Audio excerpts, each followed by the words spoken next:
जी नमस्कार दोस्तों, आप सभी का स्वागत है आपके अपने YouTube चैनल DKY क्लासेस में, जहां पर आपको मिलेगा क्लास 10th का एक से बढ़कर एक बेहतरीन वीडियोज, जिसमें हम लोग आज स्टार्ट कर रहे हैं क्लास 10th फिजिक्स का पहला चैप्टर रिफ्लेक्शन ऑफ लाइट।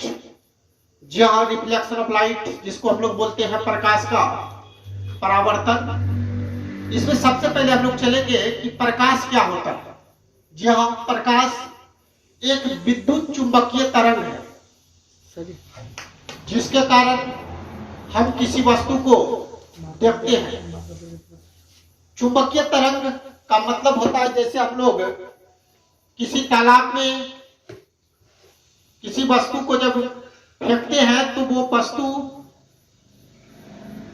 एक जगह से दूसरे जगह जाके आगे चले जाता है, वही होता है तरंग। तो उसी प्रकार प्रकाश भी है, जब एक जगह से दूसरे जगह जाता है तो वो निकलते चले जाती है। तो इसीलिए कहा जाता है कि प्रकाश एक विद्युत चुंबकीय तरंग है, जिसके कारण हम किसी वस्तु को देखते हैं। या हम लोग इस तरह भी बोल सकते हैं कि प्रकाश एक कारक है, जिसके कारण हम किसी वस्तु को देखने की अनुभूति प्रदान करते हैं।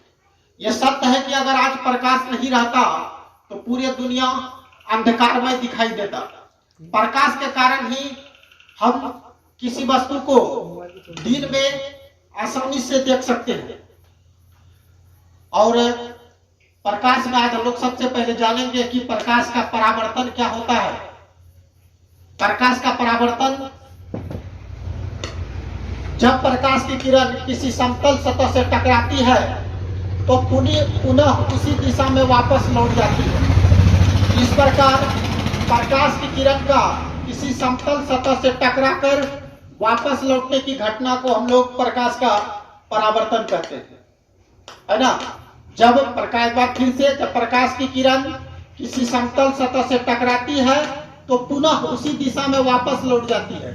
इस प्रकार प्रकाश की किरण का किसी समतल सतह से टकराकर वापस लौटने की घटना को प्रकाश का परावर्तन कहते हैं। जी हाँ, तो हम लोग चल रहे थे प्रकाश का परावर्तन, यानी जब प्रकाश की किरण किसी समतल सतह से टकराती है तो पुनः उन्हीं दिशा में वापस लौट जाता है।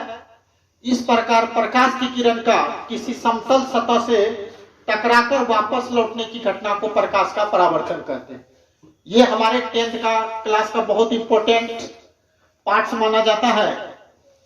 अब आता है प्रकाश के परावर्तन के बाद प्रकाश परावर्तन के नियम क्या होता है। जब प्रकाश की किरण किसी समतल सतह से टकराकर जिस नियमों का पालन करते हुए परावर्तित होती है, उस नियम को हम लोग परावर्तन के नियम कहते हैं। और प्रकाश के परावर्तन में ऐसे बहुत कुछ है। ये किरण जो आती है, इसको हम लोग आपतित किरण कहते हैं। फिर समतल सतह से वापस जो किरण चले जाती है उसे परावर्तित किरण कहते हैं। और जब समतल दर्पण पर अभिलंब डाला जाता है, ये 90 डिग्री का जो कोण बनाता है, यह अभिलंब होता है। और इसमें दो कोण भी बनता है, एक आपतन कोण और एक परावर्तन कोण।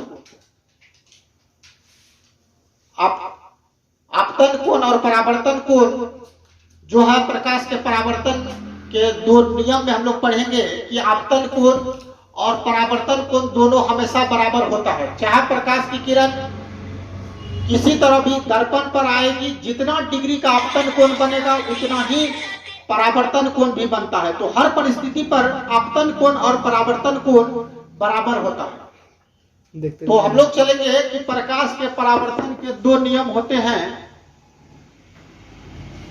प्रकाश के परावर्तन के दो नियम होते हैं। ये क्वेश्चन बार बार एग्जाम में पूछे भी जाते हैं, मोस्ट इंपोर्टेंट है। पहला होता है कि आपतन कोण जो है हमेशा परावर्तन कोण के बराबर होता है। सर माइट कीजिए। आपतन कोण परावर्तन कोण के बराबर होता है।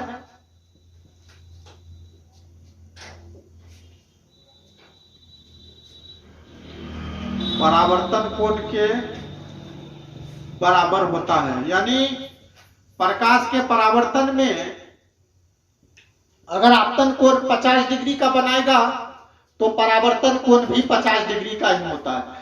हर कंडीशन पर आपतन कोण जो है परावर्तन कोण के बराबर हो। इसलिए प्रकाश के परावर्तन के दो नियम में एक नियम ये भी हो जाता है कि आपतन कोण परावर्तन कोण के बराबर होता है। दूसरा हम लोग रूल चलेंगे कि आपतित किरण, सर एक मिनट जूम करते थोड़ा, बोलिए आप। कि आपतन कोण परावर्तन कोण के बराबर होता है।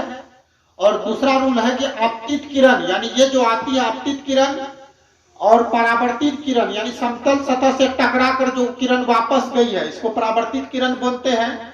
और इस पर जो डाला गया अभिलंब है, तीनों एक ही तल पर होते हैं, या तीनों एक ही तल पर बोलते हैं। समतल या तल एक ही चीज है। ये तो प्रकाश के परावर्तन के दो रूल है, याद रखेंगे। आपतन कोण और परावर्तन कोण दोनों बराबर होते हैं। आपतित किरण, परावर्तित किरण तथा उस पर डाला गया अभिलंब तीनों एक ही तल में होते हैं। तो हम लोग इसी तरह एक एक टॉपिक बाय टॉपिक पूरे क्लास 10 फिजिक्स का इसी तरह का वीडियो डालते रहेंगे। ये मेरा आज का पहला वीडियो है, शायद आप लोगों को अच्छा लगेगा। नमस्कार।